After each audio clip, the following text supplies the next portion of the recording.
Hello everyone, Lewis from Scrubwood Studios here with another clay model I'm making. This time, not a dinosaur, but the Temnospondyl amphibian Mastodonsaurus giganteus.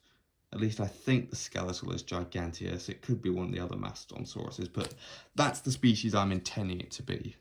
So this is what I've got so far. It's not much, it's just the very beginnings of a wire skeleton. I'm showing you this now instead of when it's done, because I'm about to smother it in tin foil to fill it out a bit. So I figured I'd show it to you, but there it is sideways, and here it is sort of top down.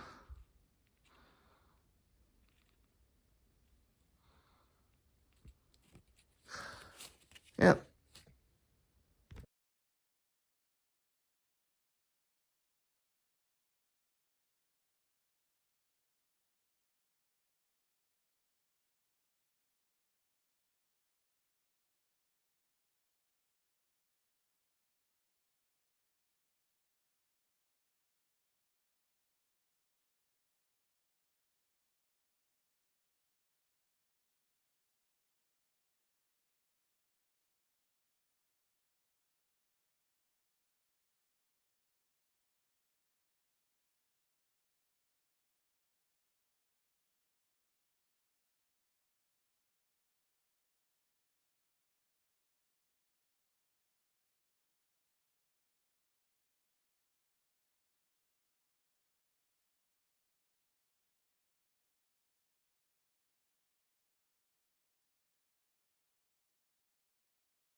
Okay, this is just a quick progress update.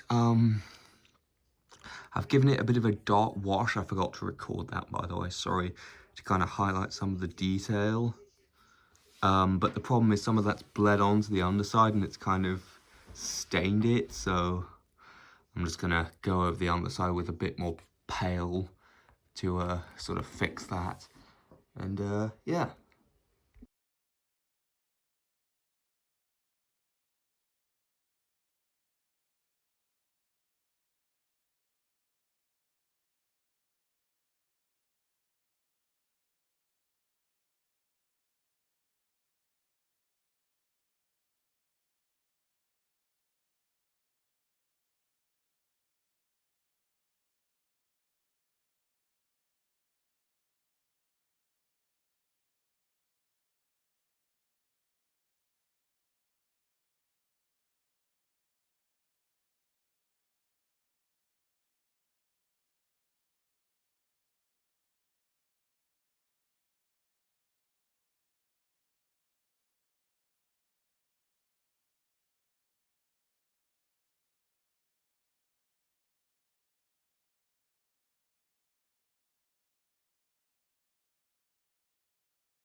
And here it is, finished. Now, I have some issues with this thing, which I'll get to in a sec, but overall, I think this is one of my better models so far. I particularly like the way the eyes turned out. Scale, I think, turned out a little big for what I was wanting, but not too bad. I really like the shape of the head. It's got the grooves for the lateral line system, the sensory Sculcia?